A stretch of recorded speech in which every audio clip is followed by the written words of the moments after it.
Bom, então, assim, nós sabemos, né, que muitos fenômenos que ocorrem em canais, eles podem ser analisados se nós utilizarmos o fenômeno, né, o princípio da energia, tá? A gente viu anteriormente que a energia total por unidade de peso, em qualquer uma que seja, qualquer seção do canal, ela pode ser, né, dada pela seguinte expressão: energia é a cota topográfica mais, aqui é topografia, cota topográfica, mais a altura da água, mais a carga cinética, né, mais a parcela de energia cinética. Que essa energia aqui nada mais é do que uma adaptação, né, bem próximo aí da equação de Bernoulli para nossa realidade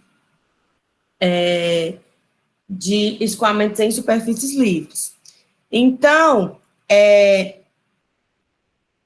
energia, o conceito de energia ou carga específica, ele é definido como sendo a carga, né, a energia disponível em uma seção, quando a gente toma o plano de referência, como um plano de referência, o plano horizontal, tá? Passando pelo fundo do canal naquela seção.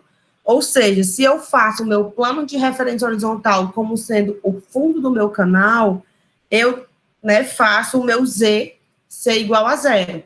Né? E se o Z for igual a zero nessa equação, dessa forma, a energia específica, ela vai poder ser denominada, né, de uma forma mais simples, em um escoamento retilíneo, como a altura da água, mais a carga cinética, né, ali naquela seção. E aí, a gente sabe que velocidade é vazão sobre área, né, então a energia vai ser a altura da água mais o quadrado da vazão sobre 2 vezes, né, a gravidade vezes a área ao quadrado. Então, para uma seção de um canal e para uma vazão conhecida, a energia específica ela vai ser função apenas da geometria e, em particular, da altura dada. Né? A energia específica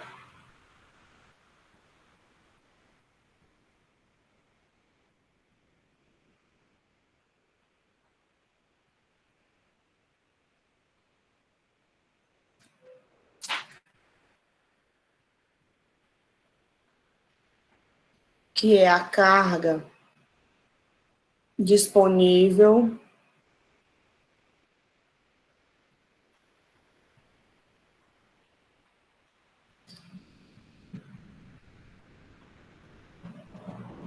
em uma seção. Se a gente tomar o fundo do canal como referência,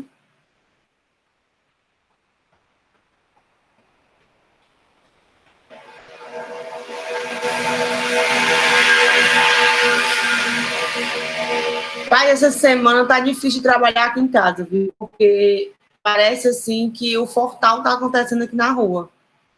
É uma zoada que não tem explicação.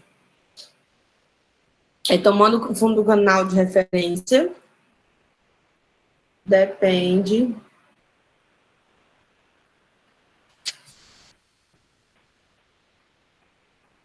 da geometria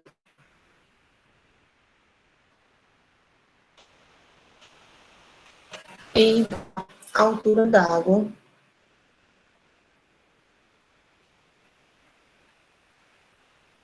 na seção. Ok? Se a gente pegar um canal retangular, né, que é o canal mais simples que nós temos, a área é base, né, largura de fundo, vezes a altura d'água. E em função aí da vazão unitária, né, a vazão unitária, ela vai ser a vazão da seção, dividido aí pela largura do canal, tá? Aí a gente pode substituir na fórmula da energia e nós vamos ter que a energia específica, né, a carga específica vai ser a altura d'água, né, mais a vazão unitária, dividido aí por 2G vezes a altura d'água ao quadrado, né? Isso aí a gente utiliza essa equação se a gente considerar a hipótese do canal retangular permitir o uso da aproximação bidimensional e a probabilidade da utilização da vazão unitária,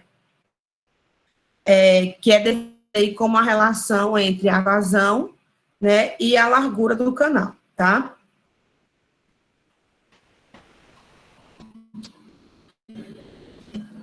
Com isso, a gente vai poder traçar as curvas que relacionam a altura com a energia específica, se considerarmos uma vazão unitária constante, tá? Então, para o canal retangular, mais uma vez, a gente vai fazer tudo aqui para o canal retangular e depois a gente vai transpor para um canal de seção qualquer, né, para que a gente possa deduzir aqui as equações na seção mais simples. Nós temos a área base vezes a altura, e a vazão unitária, que vai ser Q sobre B, né, vai ser igual à velocidade vezes a altura d'água também.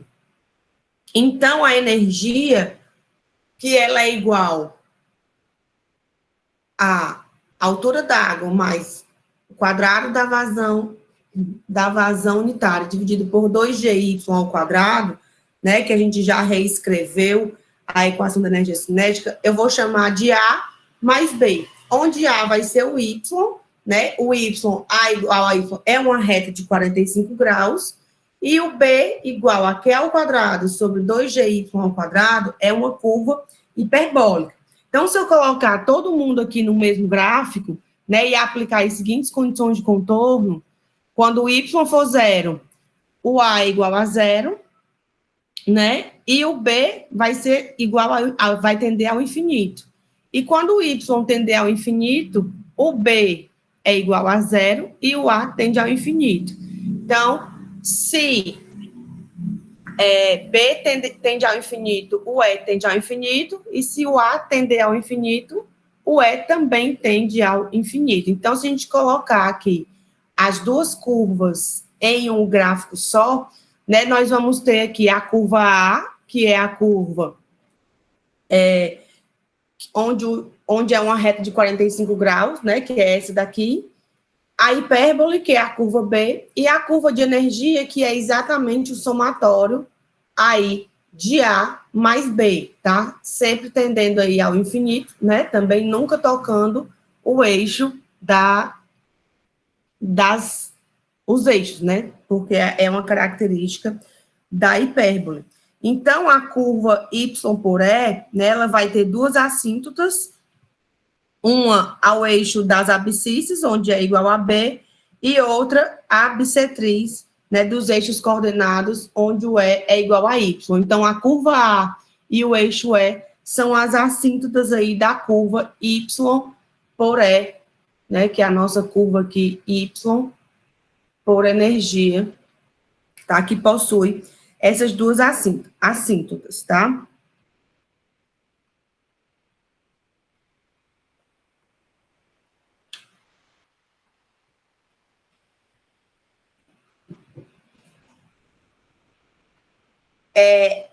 A gente vai acabar adotando aí uma questão de interesse prático, né?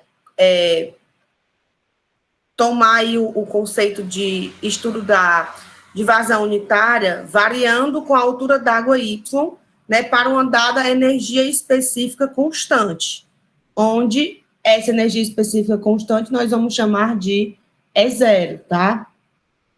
Energia específica constante. Então, se a gente substituir o E0 na equação da energia, né, E0 vai ser Y mais Q ao quadrado sobre 2G vezes Y ao quadrado. Se a gente isolar o valor de Q, né, para retirar o valor da vazão unitária em termos da energia constante, tá? A gente vai ter que Q vai ser dado por essa expressão. E aí nós podemos fazer um gráfico também, né, que relacione aí a altura d'água com a vazão em função aí da energia específica constante é zero, né? A curva Y, por quê, tá? Avaliando aí, né, levando em consideração que a energia específica é constante na seção. Então, se o Y for igual a zero, ou seja, se a altura d'água for igual a zero, a vazão é igual a zero, então não há água. E se o Y for igual a zero, né, então isso aqui vai ser igual a zero, raiz de zero é zero, então a vazão aqui unitária vai ser igual a zero também, então a água vai estar em condição estática. A gente vai ter água, entretanto, o canal não vai escoar, né? O canal vai estar em repouso. Então, isso mostra, né? Esse gráfico mostra claramente que deve haver um valor máximo da vazão para que algum valor, né, para que exista algum valor de Y aí entre zero e a energia constante, né? E aí a curva tem esse aspecto aí que está mostrado aqui no gráfico, né? Então, os valores da vazão são tais que eles têm um valor máximo, é uma parábola, né? Uma parábola invertida aqui para o eixo Y. Ele tem um valor máximo onde a gente tem aqui a condição estacionária e depois volta aí a ter, né, energia de novo, escoamento novamente com velocidade. Então, aqui na vazão máxima, a velocidade do escoamento ela vai ser nula, né, que é no vértice da parábola. E aí ela faz a volta. Então, por isso que a gente tem que saber aí quais são as condições para esse escoamento máximo acontecer, tá?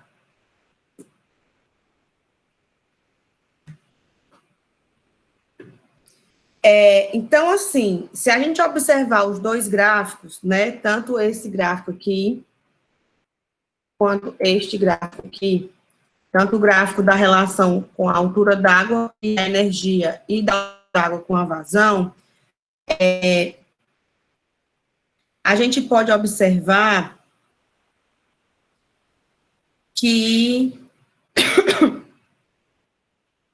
a gente vai ter um ponto aí que se destaca, né, que é o ponto referente à energia mínima ou ao seu correspondente referente aí à vazão máxima, né? Evidentemente que esses pontos, eles são correspondentes, já que os dois gráficos, eles representam a mesma equação, só que escritas em funções de variáveis diferentes. Então, a profundidade que é associada a estes pontos, né, que é o ponto onde a gente tem aí a energia mínima, né, e que é o ponto referente à vazão máxima, é um ponto que a gente vai chamar de profundidade crítica, ou YC.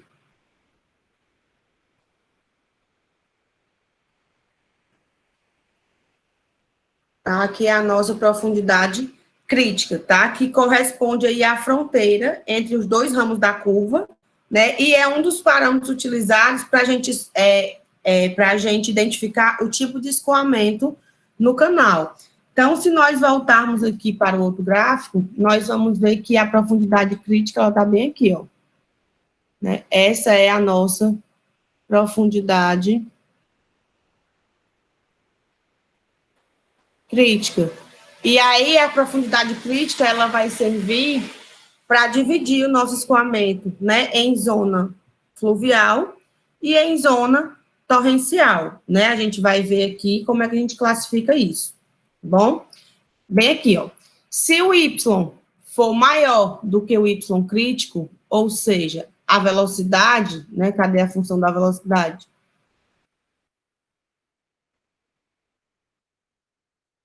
Pensei que eu tinha colocado aqui. Se o Y for maior do que o Y crítico, a velocidade ela vai ser menor do que a velocidade crítica. Então, a gente vai ter aí o que a gente chama de escoamento subcrítico, tá? Se o Y for menor do que altura crítica, a gente vai ter um escoamento supercrítico, e se o Y for igual à altura crítica, a gente tem aí o escoamento crítico, tá bom? Então, é válido ressaltar que uma diminuição no nível da energia específica disponível provoca aí um abaixamento na linha d'água, no escoamento fluvial, e uma elevação no escoamento torrencial. Então, o escoamento subcrítico é o que a gente chama de escoamento fluvial.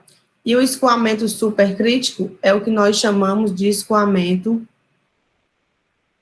torrencial. Então, se a gente diminuir o nível de energia específica disponível, né, isso vai provocar um abaixamento na linha d'água no escoamento fluvial e uma elevação no escoamento torrencial. Então, apenas reduzir a energia em um escoamento vai fazer com que dois escoamentos distintos se comportem, né, de formas diferentes. Então, se a gente voltar aqui mais uma vez para aquele primeiro gráfico, né, a profundidade crítica, ela está aqui, dividindo o escoamento em dois. Então, essa parte aqui da reta, ela corresponde aí ao regime fluvial.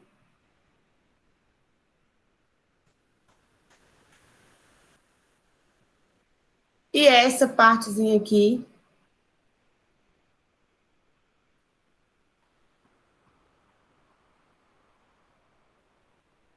a gente tem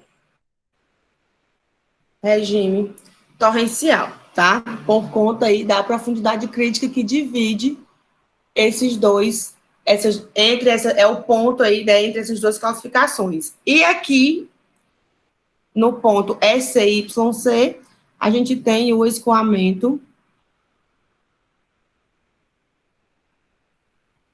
crítico, tá? Que o escoamento crítico, ele é definido como o estágio onde a energia específica é mínima, né, para o andar da vazão, ou ainda o estágio em que a vazão é máxima para uma dada energia específica. Então, no escoamento crítico, nós temos, cadê minha caneta? Energia mínima,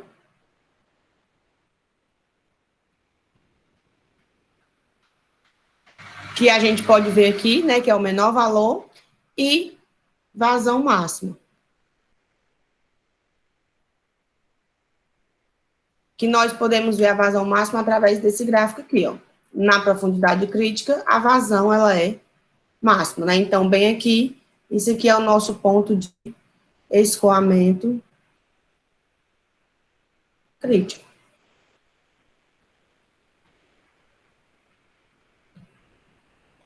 Ok?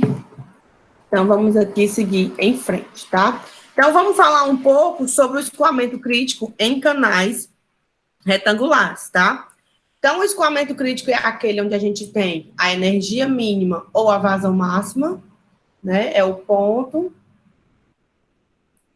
onde se tem a energia mínima no escoamento.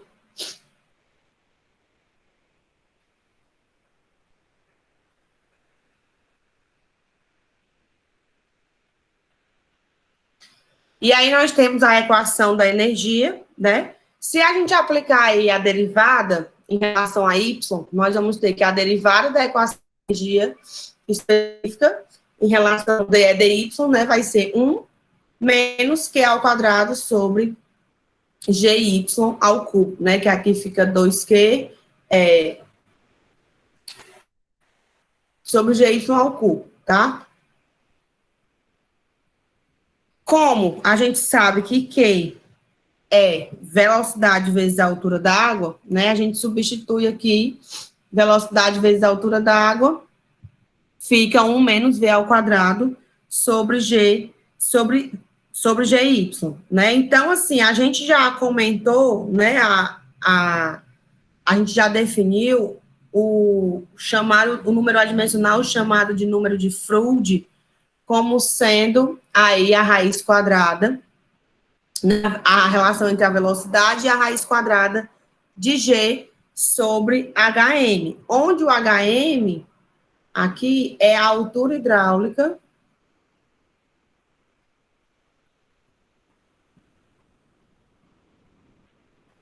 da seção. Essa altura hidráulica, por sua vez, era aquela altura que a gente definia, né? Tipo, dado um canal de seção qualquer, nós temos aqui uma altura hidráulica que vai nos fornecer exatamente a mesma área da seção transversal, utilizando aí a mesma largura de fundo, né? Contando que esse canal, supondo que esse canal fosse de seção retangular, né? Então, ela é uma altura calculada, por isso que ela é chamada de altura hidráulica, que é para facilitar aí algumas contas, né? Então, assim, na seção retangular, a altura hidráulica, ela vai ser igualzinho à altura d'água, né? Porque a gente já tem a seção retangular, então não vou precisar fazer essa associação. Então, a expressão do número de Froude, né? Eu vou simplesmente substituir aqui a minha altura hidráulica pela altura da lâmina d'água. E aí, se eu substituir a velocidade aqui por Q sobre Y, né? Aí a gente tem a equação do número de Froude em função da vazão específica, né? Pela altura d'água também. Então, se eu elevar isso aqui ao quadrado, aí eu vou ter que o Froude ao quadrado vai ser vazão específica ao quadrado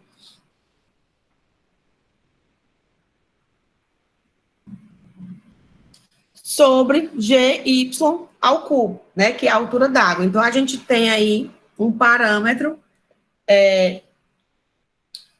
do número de Froude, que é exatamente o quadrado do número de Froude, que é exatamente esse termo aqui, ó, da derivada, tá? Então, a derivada de dE sobre dy vai ser 1 menos o número de Froude ao quadrado, tá? Então, a derivada da energia específica em relação à altura da água, né, ao eixo da altura da água, vai ser 1 menos o número de Froude, que é uma dimensional ao quadrado, tá? Se a gente estudar o sinal da derivada, então nós vamos ter que, se essa derivada for maior do que zero, né, for positiva, a gente vai ter que o Froude, número de Froude, ele é menor do que 1, tá? Se essa derivada for menor do que zero, o número de Froude, ele é maior do que 1. E se a derivada for igual a zero, né, o número de Froude vai ser exatamente igual a 1. Então, a representação aqui no gráfico mostra exatamente isso, né? As zonas onde a derivada da energia é menor do que zero, e aí a gente tem o Froude maior do que 1, a zona onde a derivada é menor do que zero, e nós temos o Froude maior do que 1. E também onde a derivada ela é igual a zero, que é exatamente aqui, nos pontos críticos, né? Onde o escoamento ele é crítico, tá? Então, fazendo aí, né, dE dy sobre igual a zero, a gente vai ter que Q ao quadrado sobre gy ao cubo é igual a zero. Então, o YC vai ser igual a Q ao quadrado sobre G elevado a 1/3, né? Isolando aqui o Y. E a esse parâmetro nós chamamos aí de profundidade crítica em canais retangulares, né? Que é exatamente essa profundidade aqui, vai ser a profundidade onde nós vamos ter a energia crítica, que é a energia, é o ponto de menor energia e de maior vazão. Tá? Então, o cálculo da energia crítica, da altura crítica, vem exatamente daí, da relação entre a derivada e o número de Froude, tá? Só lembrando, quando o Froude é menor do que 1, o escoamento, ele é subcrítico, ou fluvial. E quando o Froude for maior do que 1, o escoamento, ele é supercrítico, ou torrencial. E quando o Froude é igual a 1, o escoamento, ele é crítico, né? Que é exatamente aqui nesse ponto, tá? Então, a gente tem uma zona de escoamento subcrítico, então ele vem fluvial, e depois ele vira supercrítico. Se a gente olhar para a hipérbole de baixo, então ele está aqui supercrítico, né? E aí ponto crítico, e depois ele vira subcrítico. Então, todo escoamento aí ele vai ter todas essas fases, né? O escoamento subcrítico e supercrítico. A gente vai já ver aqui qual é o mecanismo que a gente utiliza para fazer essa transição aí entre os dois tipos de escoamento. Então, a energia específica mínima, né, ou a energia específica crítica, ela vai ser aquela energia que é calculada através da profundidade crítica do nosso Y crítico, tá? Então, substituindo o Y crítico na equação da energia, nós vamos ter que a energia crítica, ela é igual a 3/2 do Y crítico, tá? Então,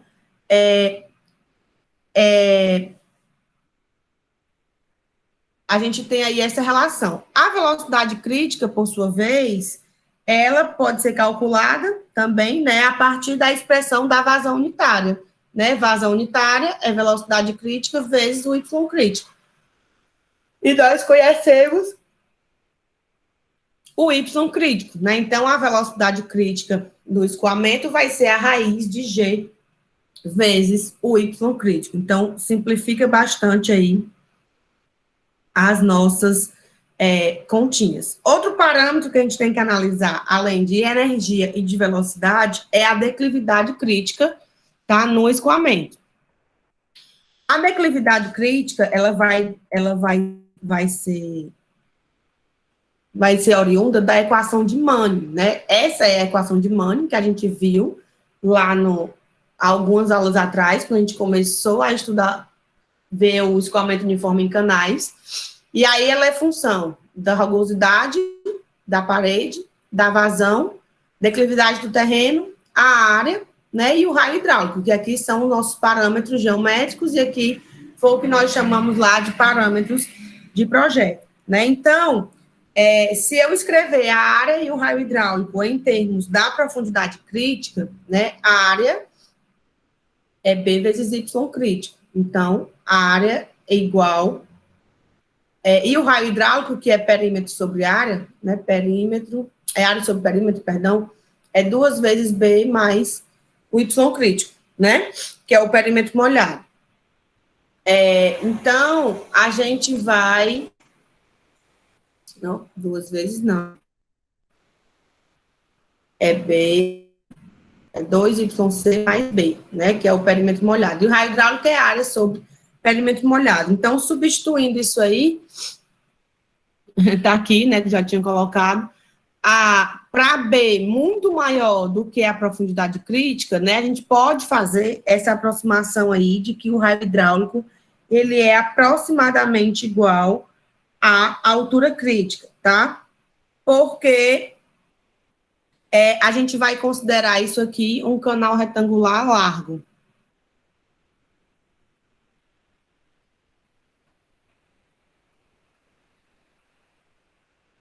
E aí a gente pode fazer essa aproximação.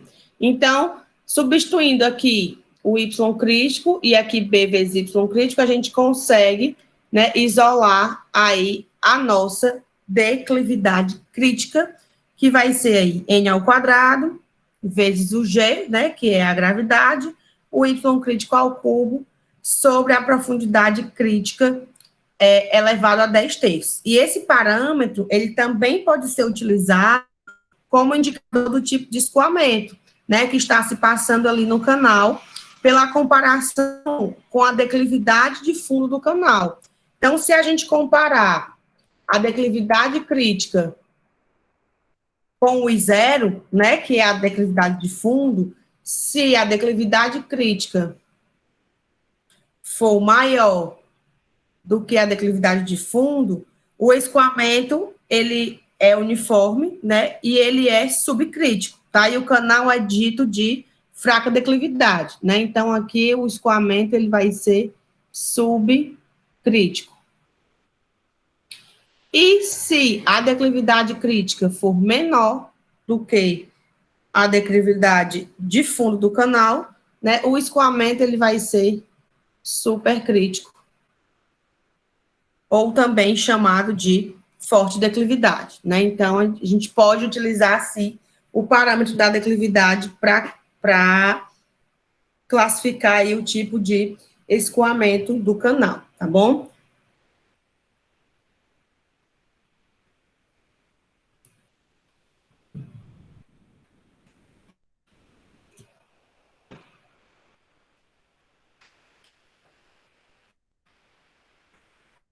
Em muitos problemas práticos, é necessário que a gente determine, né, as raízes da equação da energia crítica para uma certa vazão e uma certa energia específica de forma rápida, né, sem a necessidade de se resolver a equação do terceiro grau, né, porque se a gente colocar a equação da energia em função da altura crítica, nós vamos ter aí uma equação do terceiro grau. Então, para isso, a gente vai adimensionalizar essa equação da energia, tá?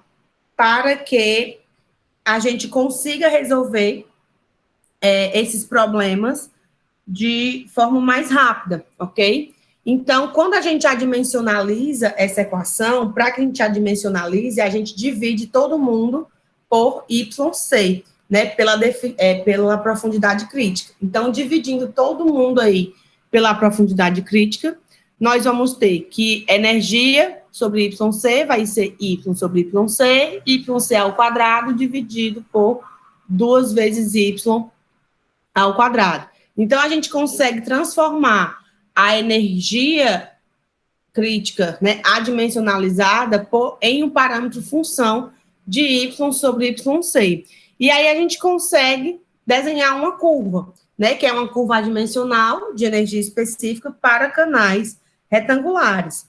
E aí, aqui, onde essa relação ela é igual a 1, a gente tem a divisão entre o escoamento fluvial e o escoamento torrencial, que é exatamente aqui o nosso ponto crítico, né, onde a relação y crítica é igual a 1, que é quando a gente tem a altura crítica, e é onde faz a,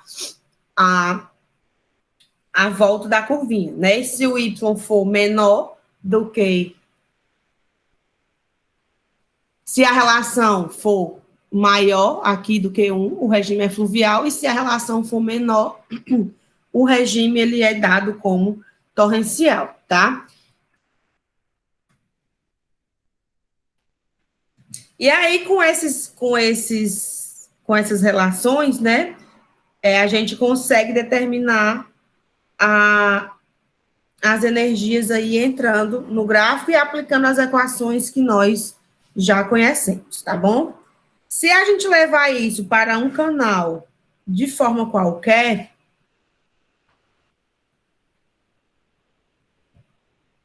aí nós temos aqui os parâmetros, né? De área, altura d'água, nós vamos ter aqui a largura de topo. A equação da energia específica para essa seção aí, de um formato diferente do formato retangular, ela vai ficar, né? Y, que é a altura da água, mais a parcela cinética, né? Transformando isso aqui para vazão. Se a gente tiver a vazão constante, a condição de escoamento crítica vai ficar derivada da energia 1 menos quadrado da vazão sobre G ao cubo dA dy, né? Porque aqui a gente não tem a forma geométrica definida. Então, nós vamos pegar uma série de parcelas de seções, uma série de faixas retangulares para poder aplicar ali a área infinitesimal. E depois a gente soma todo mundo para ter aí, né, a área total da área molhada da seção. Então, dA é B dy, né? Então, dA sobre dy é igual a B. Logo, substituindo aí o dA dy aqui, ó, igual a B. Então, a derivada aqui da, da energia, né, vai ser 1 menos vazão ao quadrado, B sobre G, área ao cubo, tá? Então, essa equação, ela é correspondente à equação que a gente viu, né, para a seção retangular, onde aquela passa a ser um caso particular dessa daqui, né, que aqui está a relação do canal retangular.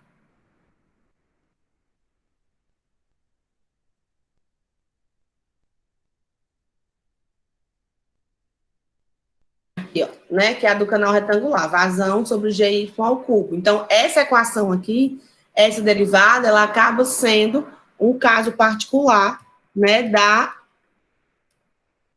equação para um canal aí de qualquer seção.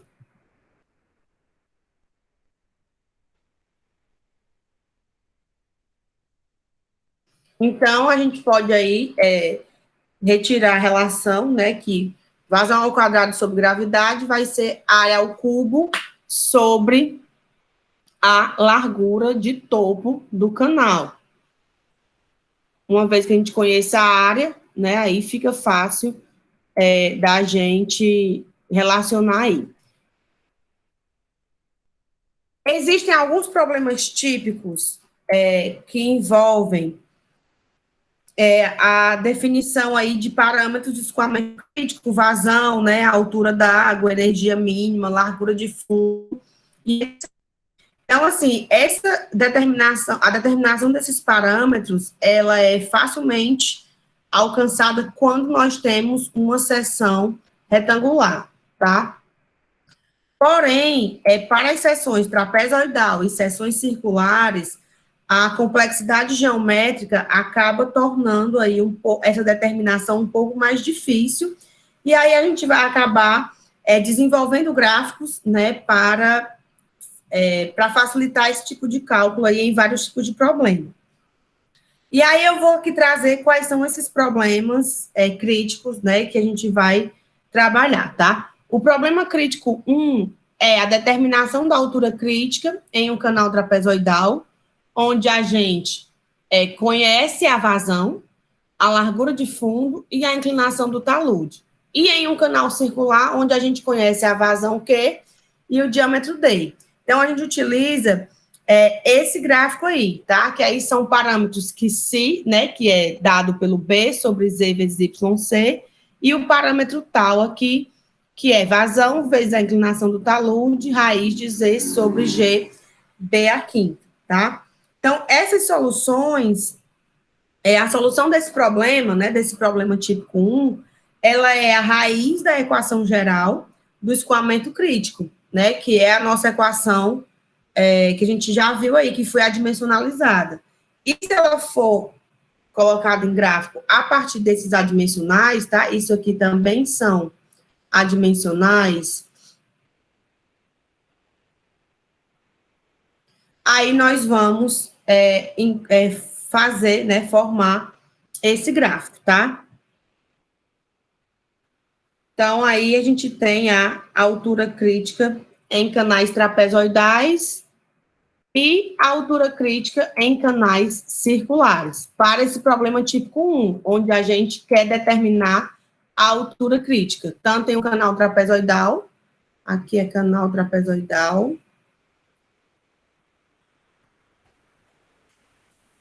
onde a gente conhece a vazão e a largura de fundo e a inclinação do talude. No canal circular, a gente conhece a vazão e conhece também, né, o diâmetro. Então, conhecendo a vazão e o diâmetro, a gente consegue entrar aqui na curva, né, ó, Q D elevado a 5 meios, eu conheço isso aqui, eu entro aqui na curva, encontro o valor, e aí trago para cá, né, para determinar o valor de YC sobre D. No caso do trapezoidal, nós vamos conhecer a vazão, a inclinação do talude e a largura de fundo. Então, a gente conhece esse adimensional aqui. Calcula esse valor, entro aqui nessa tabela, nesse gráfico, por exemplo, foi 1.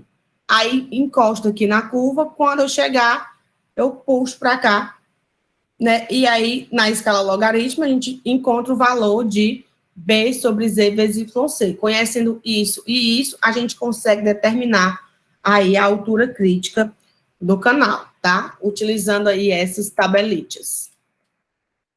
O problema típico 2, ele é a determinação da altura crítica em um canal trapezoidal, onde a gente conhece a vazão, a energia crítica e também a inclinação do talude. Então, o gráfico é esse daqui, tá? E aí, os adimensionais são Mi e Sigma. Então, como a gente conhece a vazão, a inclinação do talude e a energia crítica, é a mesma coisa. Encontre esse valor, suba aqui até a curva e aí puxe para a esquerda para determinar o valor de YC sobre a energia crítica. Como a gente conhece, aí a gente consegue determinar a altura crítica do escoamento. O problema 3, ele é a determinação da vazão Q, da largura de fundo e da inclinação do talude, dada a energia crítica. Então, aqui a gente já conhece a energia crítica e quer determinar o resto das coisas, né? E aí fica um pouco mais complexo aqui, tá?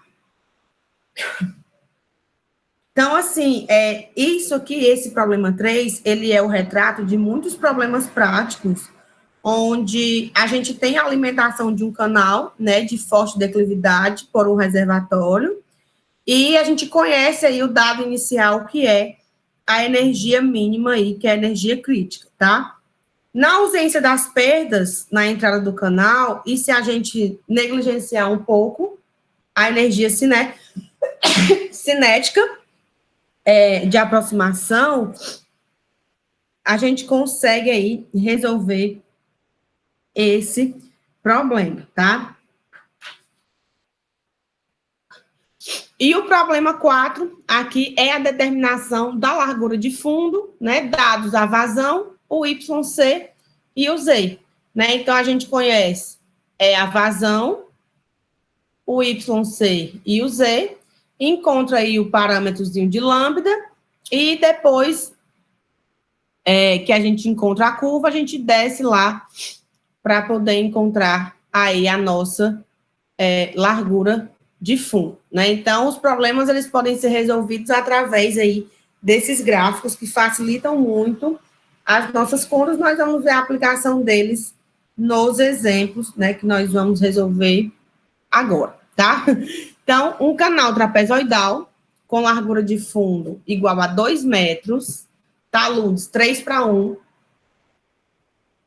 rugosidade 0,018, inclinação 0,0003, escoa em uma determinada vazão, de modo que, em relação a uma galeria circular, sua área molhada é 2,5 vezes maior do que a da galeria. A largura na superfície livre, 3 vezes maior, e os números de Froude dos dois escoamentos são iguais, tá? Sendo a vazão transportada pela galeria igual a 1,2, determine a vazão transportada pelo canal e o tipo de escoamento. Então, nós temos aqui a comparação de dois escoamentos. Um canal trapezoidal e uma seção circular, tá? No canal trapezoidal, nós temos uma largura de fundo de 2 metros, né? A inclinação do talude aqui é 3:1. O N é 0,018, a inclinação, beleza. O que nós sabemos? Que a área molhada do trapézio, aqui está o canal circular, né? Temos o diâmetro 3 vezes maior, não. O que nós sabemos? Que a área molhada da seção trapezoidal, ela é 2,5 vezes maior do que a área da seção circular da galeria, tá? No caso aqui, também é superfície livre. 3 vezes, a largura na superfície livre, ou seja, o B do trapézio, ela é 3 vezes o B da seção circular.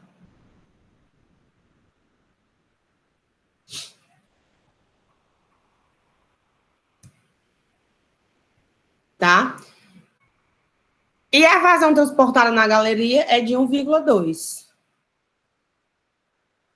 O que é que nós sabemos? Que o Froude, número de Froude do trapézio, ele é igual ao número de Froude da seção circular. E aí eu quero saber qual é a vazão transportada pelo canal e qual é o tipo de escoamento, dada essa condição aqui. Então, vamos lá. A condição do problema nos traz que o Froude de um é igual ao Froude de outro, tá? É aqui para o trapezoidal e aqui para o circular. Então, quem é Froude? Vazão ao quadrado sobre B dividido por G vezes A ao cubo. E aí nós temos as relações, né? Que a área de área 1 é 2,5, área 2, e B1 é 3 vezes B2. Então, substituindo aqui essa galera, né? Eu quero saber a relação entre as vazões, porque eu conheço a vazão de 2 e quero saber a vazão Q1, tá? Aí, Q1 sobre 1,2 é 2,5 ao cubo sobre 3. Então, a vazão que escoa no canal aí é de 2,74 metros cúbicos por segundo, sem muitas dificuldades aqui, era só saber como é que se calcula o número de Froude, né? Sabendo como é que se calcula o número de Froude, dava certo, né? Para uma seção não retangular, tá? Eita. Para resolver a questão do tipo de escoamento, a gente precisa saber a altura crítica, né? Então, nós vamos calcular os parâmetros tal. É um problema típico, 1. Problema 1. Determinação da altura crítica em um canal trapezoidal, onde a gente conhece a vazão, a largura de fundo e conhecemos a inclinação do talude, tá bom? E aí a gente vai lá, ó, calcula o talzinho, conhecemos o Z, que é 3, conhecemos a vazão, que a gente já calculou, e conhecemos a largura de fundo, que é 2, o tal 0,8. E aí eu entro aqui, ó, tá aqui 0,1, 2, 3, 4, 5, 6, 7, 8. 0,8 está bem aqui. E aí eu encosto na reta e chego aqui num valor entre 1, 2, 3, 4, entre 1 e 2, né? Fazendo aqui a escala logarítmica, nós temos aí que aproximadamente esse valor foi 1,48. E aí vai ser igual a 2 terços, né? Ó, B sobre ZYC. B sobre ZYC. E aí a altura crítica do escoamento, 0,45. Para calcular aqui o nosso K2, né, que é a nossa constante lá, para a gente saber os parâmetros do canal, que a gente viu anteriormente, que é aquela nossa tabela 8.3, a gente calcula o valor de K2 e de lá a gente tira o valor, né, de Y0 sobre B. Então, o Y0 aqui vai ser 0,9.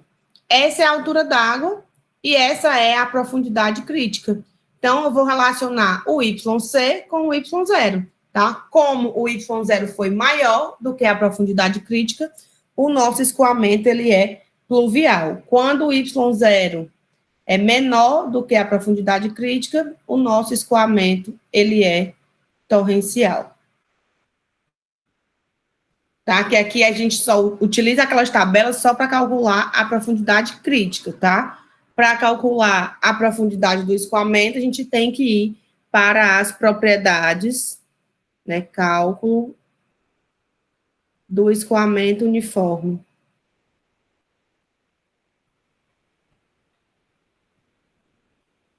E a gente calcula o valor de K2 e entra naquela tabelinha lá que a gente descobre, né, através do K2, a relação Y0 sobre B. E aí nós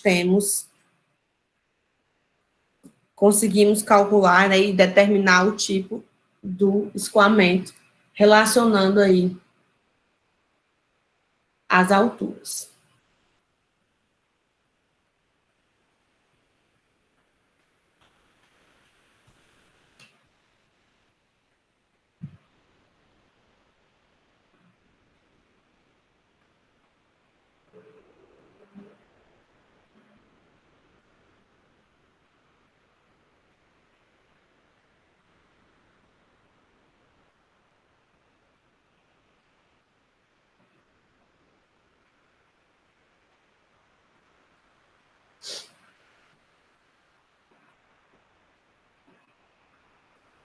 E aí nós vamos falar um pouquinho agora sobre o ressalto hidráulico, tá? Que é um fenômeno aí que ocorre na transição de um escoamento torrencial para um escoamento fluvial, tá?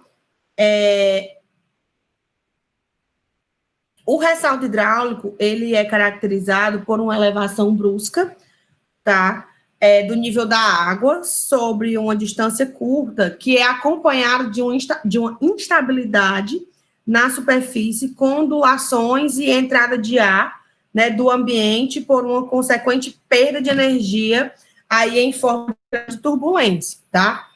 Então, o que é que nós temos aqui? Nós temos aqui os tipos de escoamento, né, que podem acontecer ao longo aí de uma superfície que escoa,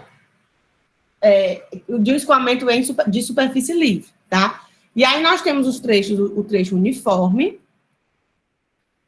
Aqui tem um anteparo, né? Isso aqui é um anteparo. Pode ser um vertedor, né? Pode ser uma barragem, na verdade é um vertedor, né? E aí nós colocamos aqui um anteparo. E aí esse anteparo, ele vai fazendo com que se altere a altura d'água, né? O Y aqui está diferente daqui, ó. E cria dois processos, né? Uma curva de remanso, que é quando a gente tem um escoamento gradualmente variado, onde a gente vai alterando a altura d'água, tá? E uma curva de ressalto, tá? A gente tem um remanso, então nós temos uma queda brusca, e aí depois dessa queda brusca, em uma curta distância, que é esse movimento permanente bruscamente variado, tá? Nós temos aí a ocorrência, né, do ressalto, que é essa zona de turbulência que ocorre logo após aí essa queda, tá? Então, esse fenômeno do ressalto hidráulico, ele ocorre frequentemente nas proximidades de uma comporta de regularização ou então ao pé do vertedor, né, de uma barragem, tá? Que é o caso aqui. A gente tem um vertedor e aí quando a gente tem a queda d'água, né, por cima do vertedor, lá embaixo vai acontecer o ressalto, tá? Ele é muito utilizado como dissipador de energia cinética, tá? De uma lâmina líquida que desce ali pelo paramento, né, de um vertedor, e isso evita que apareça um processo erosivo aí no leito do canal, tá? E ele também pode ser encontrado na entrada de uma estação de tratamento de água, ali na calha Parshall, né, e é utilizado para promover ali uma boa mistura dos processos químicos utilizados aí no processo de purificação da água, que é a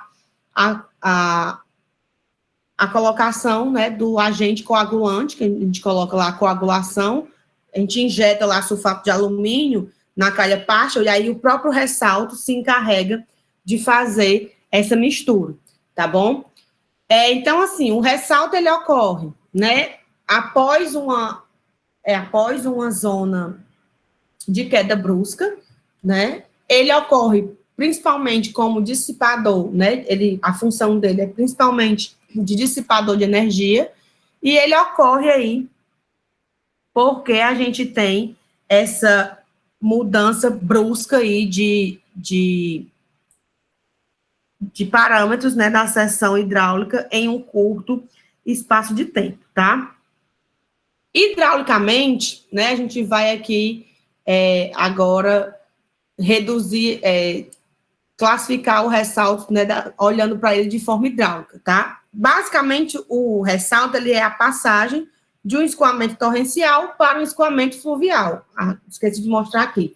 Então, nós vemos aqui um escoamento torrencial, né, e depois do ressalto, o escoamento, ele retorna à sua condição original aí de escoamento uniforme. Então, o escoamento, ele sai de uniforme para gradualmente variado, bruscamente variado, uma zona de gradualmente variado até se formar o ressalto, que também é bruscamente variado, e aí, finalmente, ele retoma as suas condições iniciais aqui de escoamento uniforme, tá? Então, assim, existe uma diminuição da velocidade média do escoamento na direção do escoamento, né, com a presença aí de uma acentuada turbulência, que é o nosso ressalto. A agitação da massa d'água, ela vai favorecer a penetração de ar no escoamento e o aparecimento de bolhas de ar também. Eu não sei se vocês já tomaram banho de cachoeira, né? Mas quando você tem a queda d'água e logo depois cria-se ali uma zona de turbulência muito grande, né? Antes de continuar ali o escoamento do rio, né? Então, logo ali após a queda d'água, a gente tem uma zona de turbulência muito grande, né? Que a gente, se você se deixa levar, você vai ficar ali literalmente boiando dentro de um ressalto, né? Assim, sendo levado pelo ressalto até que a superfície do escoamento se estabiliza e o rio volta a correr de forma fluvial, tá?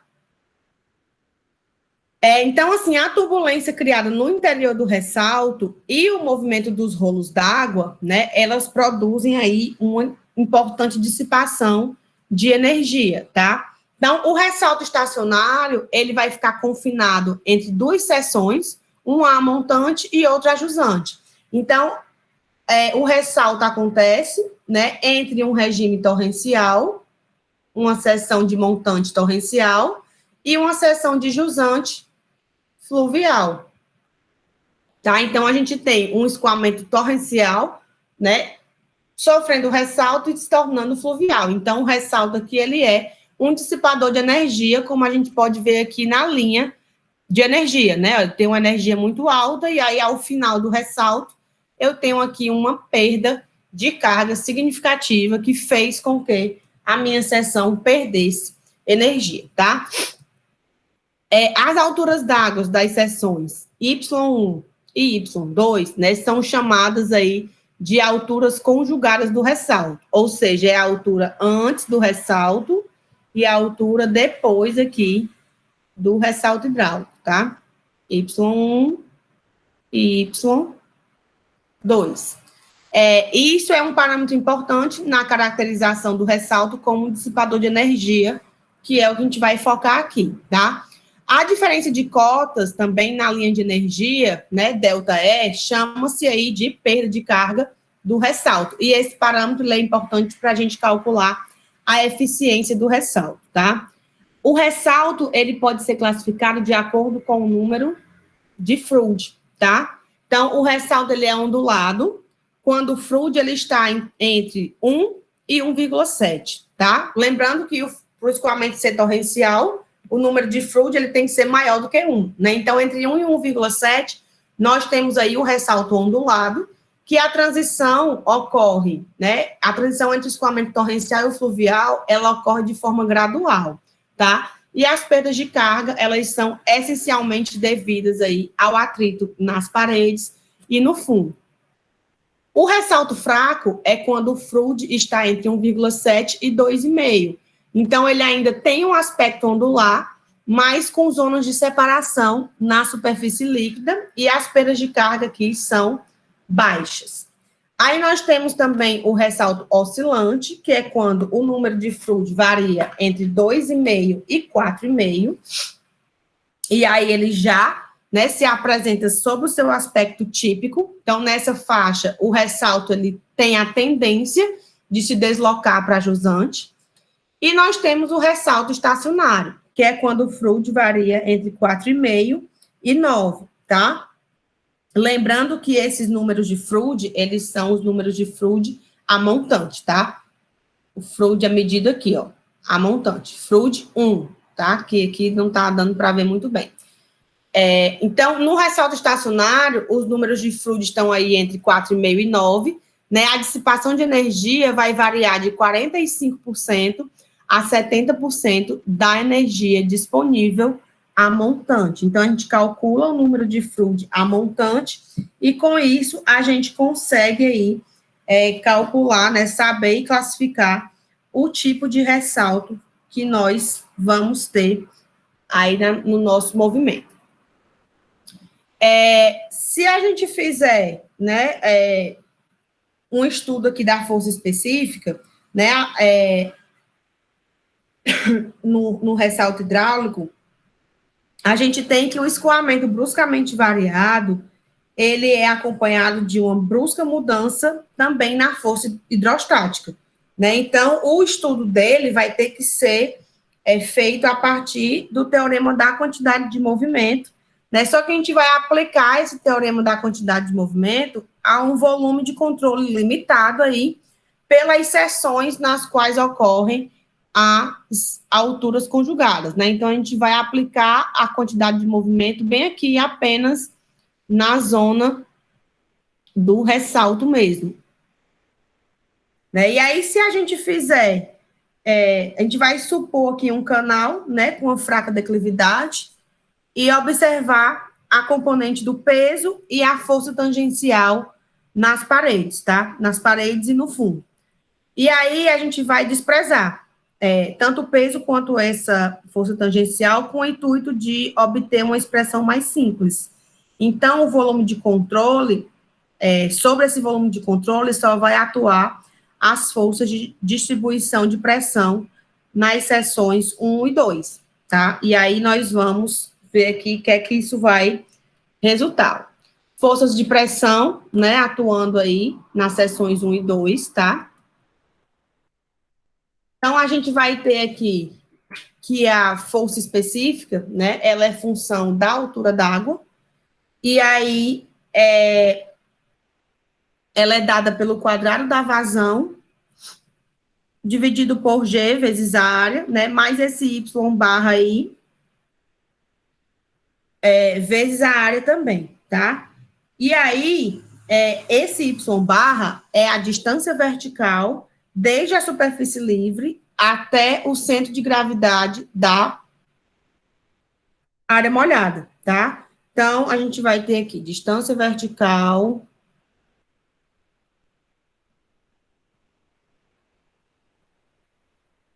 da superfície livre até o centro de gravidade da seção molhada.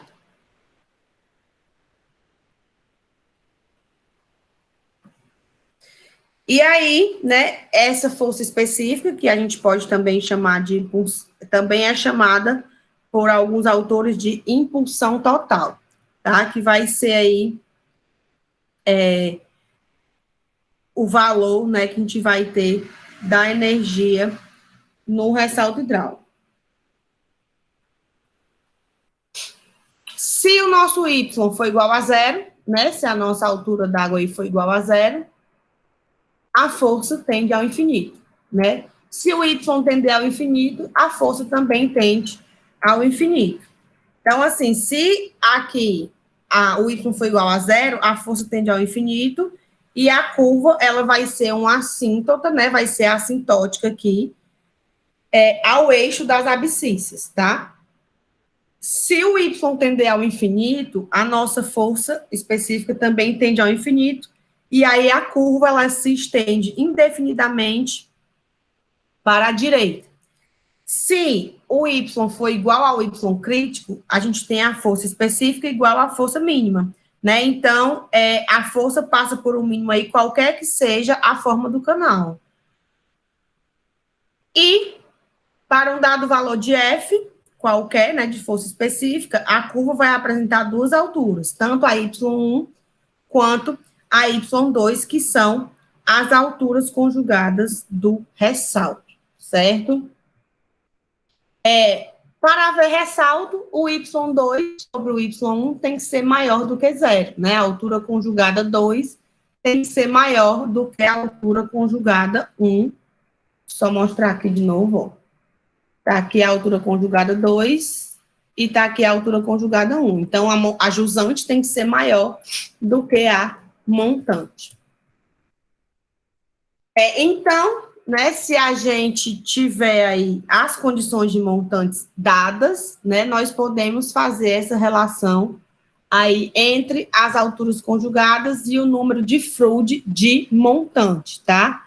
Se as condições de jusante forem dadas, aí nós vamos ter que o Y1 sobre Y2 vai ser igual, né, a essa relação de 1/2 raiz de 1 mais 8 Froude 2 ao quadrado. Então, a gente vai poder calcular os números de Froude, de montante ou de jusante, e aí com isso a gente consegue estabelecer aí a relação entre as alturas conjugadas.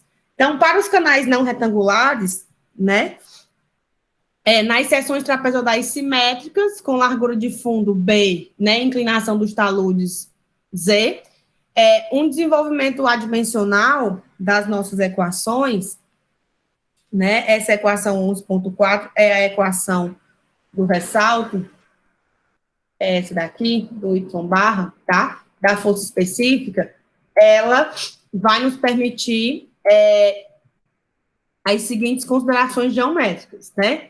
Força hidrostática de pressão, né? Força de pressão hidrostática, em função dos parâmetros geométricos da seção trapezoidal. A expressão, então, da força específica nessa seção fica assim, né? Dessa forma.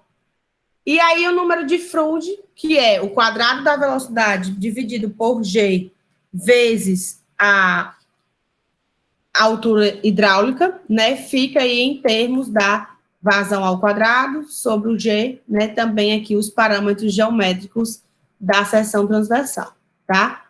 Se a gente adimensionalizar essa função, essa equação em função de 3 adimensionais, né? Então, a gente vai ter os adimensionais, o número de Froude na seção de escoamento torrencial, ou seja, Froude 1, né? Froude de montante, a relação entre as alturas conjugadas, que eu vou chamar de Y, e a razão de aspecto da seção M, que vai ser Z vezes Y1 sobre B, tá? E aí a gente faz a adimensionalização daquela equação em função desses parâmetros. Com isso, a gente consegue calcular a perda de carga no ressalto, que é a energia de montante, menos a energia de jusante. Uma vez que eu perdi, né, eu cálculo primeiro a energia de montante, depois a energia de jusante. Conhecendo as alturas e as velocidades, para um canal retangular, esse delta E aí vai ser Y2 menos Y1 ao cubo, sobre 4 vezes Y2 sobre Y1, que a gente consegue aqui escrever a velocidade em função da vazão e, por consequência, em função da área, né? E aí consegue fazer a perda de carga no ressalto apenas em função aí das alturas conjugadas, que são fáceis de medir, né? Aqui é o comprimento do ressalto, né? LJ, que pode ser colocado aqui em função de um gráfico, né? A gente tem aqui o ressalto ondular, fraco, oscilante, aqui um ressalto estável, né? Um desempenho aceitável, e o ressalto forte, aqui, que é uma bacia, né, de disposição dispendiosa. E aí nós temos aqui a relação do número de Froude de montante, mesma coisa, calcula o Froude de montante, entra na curva, e aí vem aqui e encontra a relação comprimento do ressalto pela altura conjugada, tá? E aí, com isso, a gente consegue calcular o comprimento do ressalto. E para finalizar, né, a eficiência do ressalto, ela é medida pela capacidade de dissipação de energia mecânica do escoamento torrencial. Então, a eficiência vai ser a relação entre a perda de carga no ressalto, né, que é o E1 menos o E2, dividido pela energia inicial, né, energia de montante aqui no escoamento torrencial. Então, com o cálculo dessas energias, a gente consegue avaliar aí qual é a eficiência, né, em percentual do ressalto como dissipador de energia, tá? E aí era isso que eu tinha para falar para vocês hoje, né? Nós encerramos aqui toda a nossa parte de conteúdo, trouxe aqui algumas pessoas para aplaudir-nos, que conseguimos vencer esse semestre louco e pandêmico aí, através de muita paciência e muita calma, né? Então, é isso. Agora, a partir de agora, nós vamos somente fazer exercícios, né? E ver lá as nossas práticas de laboratório.